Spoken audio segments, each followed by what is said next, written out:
Circle का question 2023 PYQ JEE mains ये आया था 24 जनवरी को शिफ्ट 2 में। क्वेश्चन को पढ़ते हैं। The locus of the mid point of the chord. क्या हुआ? The locus of the mid point of the chord of the circle.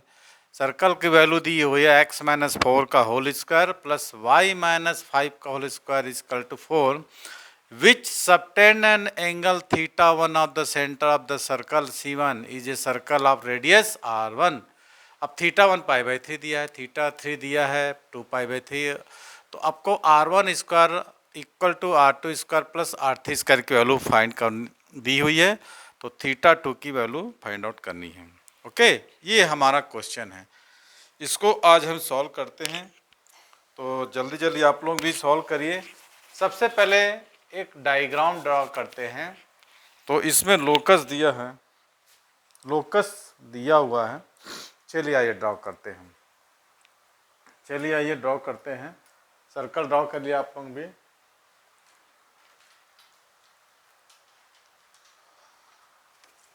हाँ चलिए, welcome back my YouTube channel. My name is Rajkumar Tiwari.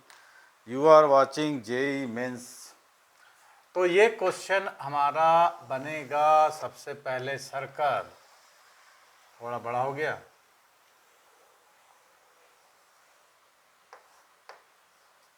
Over, इसीलिए हम diagram पहले बनाते हैं।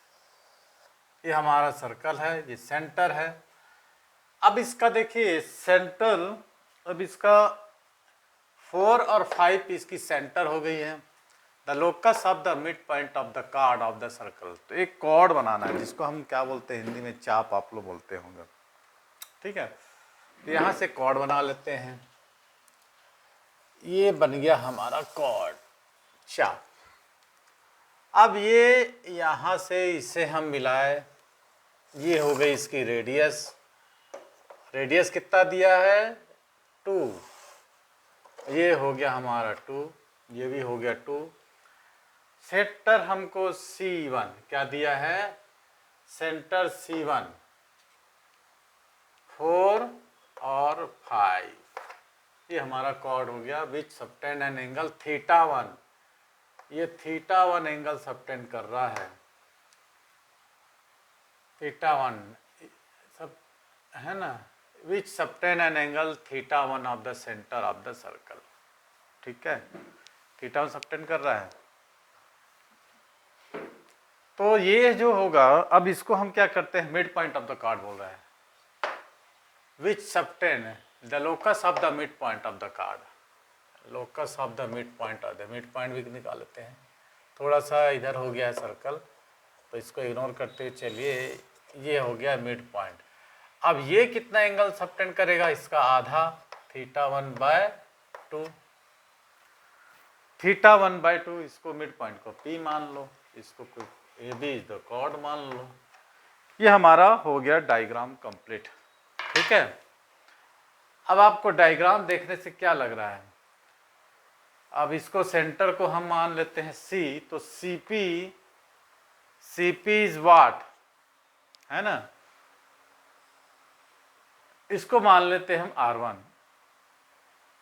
ठीक है, CP ये हो गया 90 डिग्री, ये हो गया 90 डिग्री, ये हो गया थीटा 1/2। इसको हम ले लेते हैं R1। CP is equal to R1 और OA is equal to OB is equal to 2।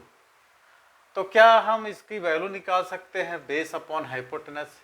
ये बेस, ये हाइपोटेनस, ये एंगल थीटा 1।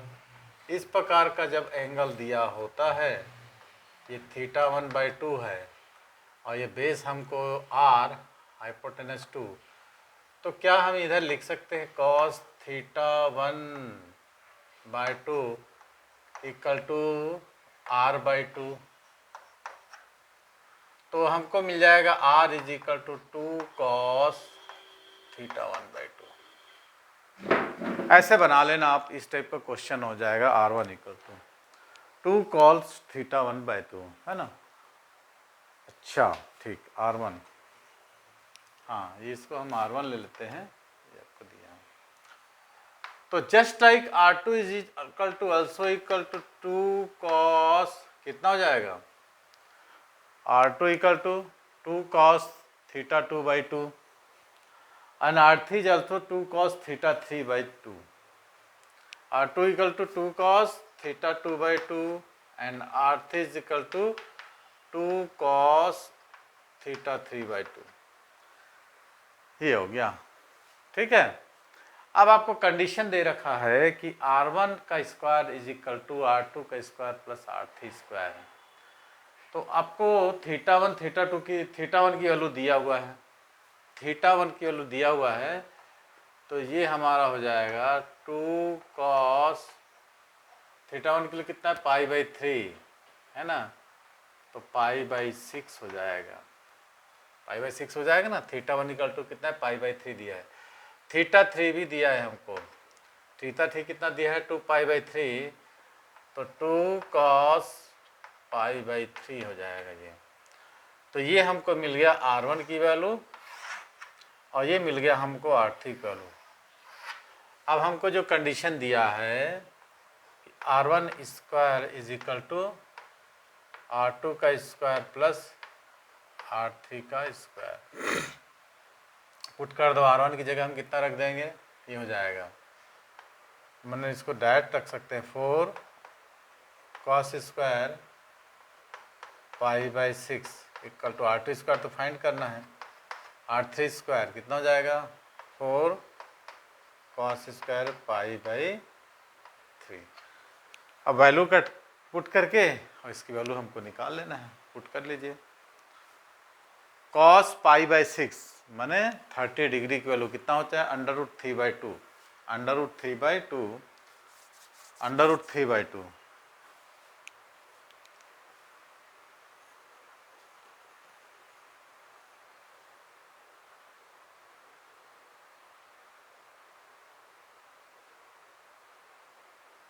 है ना। तो इसकी वैल्यू को पुट करके आप लोग निकाल लोगे।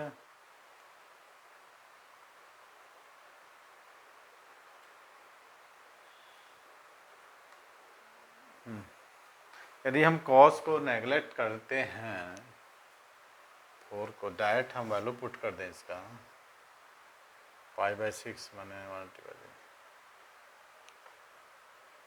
3/4 इज इक्वल टू R2 का स्क्वायर π/3 माने 1/4, तो 3 - 1/4 इक्वल टू R2 का स्क्वायर, तो कितना हो जाता है, 1/2 इक्वल टू R2 का स्क्वायर, है ना। तो R2 कितना आ जाएगा हमको, R2 कितना आ जाएगा, 1/√2, ऐसा आ जाएगा। तो R2 की वैल्यू को हमको यहाँ पर पुट कर देना है, ठीक, और आप लोगों को इसको निकालना है। अरे इसको R2 की वैल्यू, अरे इसकी तो वैल्यू हम पुट नहीं किए ना, हाँ ठीक ठीक, यहाँ पर पुट करना है कॉस स्क्वायर R2 स्क्वायर की जगह, R2 की जगह क्या करना है, 4 तो कॉमन कैंसल आउट हो गया ना, R2 की जगह कॉस स्क्वायर θ/2,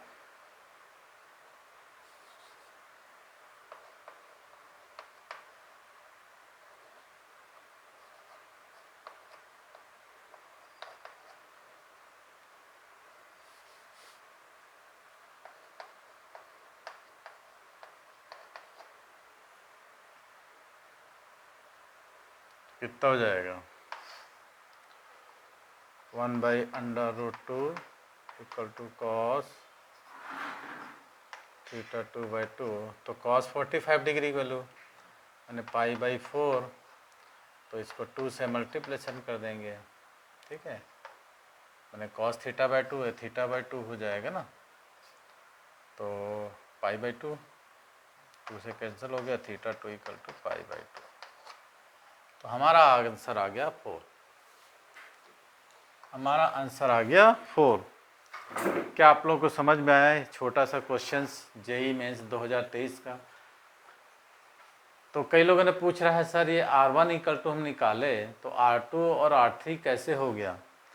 अगर आप लोगों को ये बात समझ में आई हो तो ठीक है, अगर नहीं समझ में आई तो कमेंट में लिखना, मैं इसका एक डिटेल्स आप लोगों को फिर से बता दूंगा। वैसे ये इसमें क्वेश्चन ने दिया था locus of the mid point of the chord P, ठीक है, एंगल कितना है θ1 सबटेंड कर रहा है सेंटर से।